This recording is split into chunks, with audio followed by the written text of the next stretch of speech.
Welcome back to the channel, everyone. Well, it's been a busy weekend in the entertainment industry.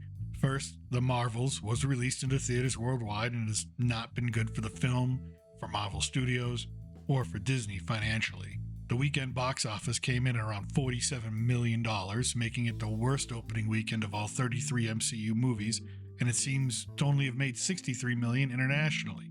This is not a good start for this movie, and I would argue it was dead on arrival. It had a lot of bad press. The actor strike prevented a lot of the marketing, that's for sure, but I'm not sure that had much to do with its performance. Right now, it's tracking to be a bigger flop than The Flash, and think about this, 2008's The Incredible Hulk was the worst performing MCU movie until now, only netting $55 million on its premiere weekend, but when you factor in inflation and how much more ticket prices are now compared to then, I mean, the average ticket price in 2008 was around $7.18. Today, the average ticket price is around $10.50.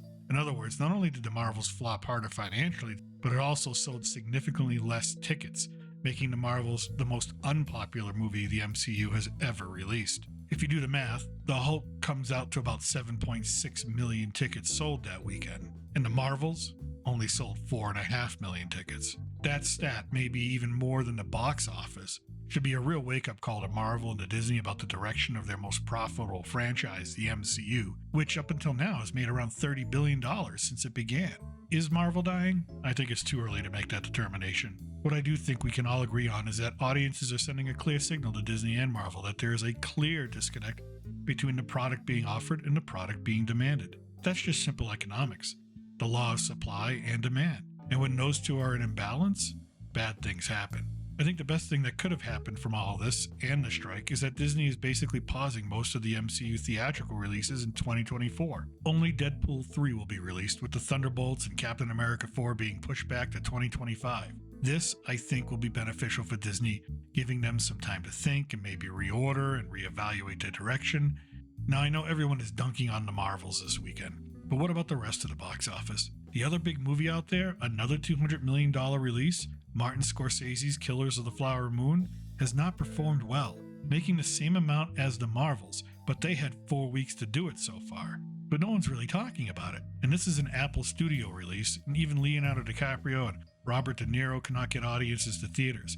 Now, I've not seen this movie, but I am very familiar with the true story it portrays.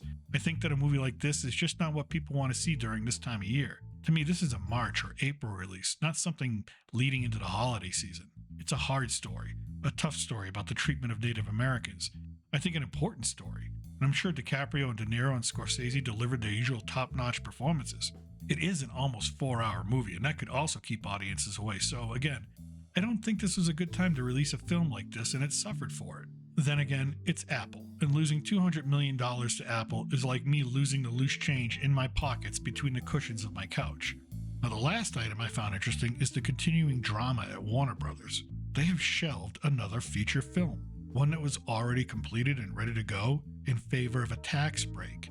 John Cena's Coyote vs. Acme movie, a live-action animated hybrid comedy produced by James Gunn, was surprisingly given the old Batgirl treatment and put in a vault never to be seen. According to sources, this will give Warner Bros. A $30 million tax write-off. But the surprising thing to me is how the cast and crew knew nothing about this until it was too late.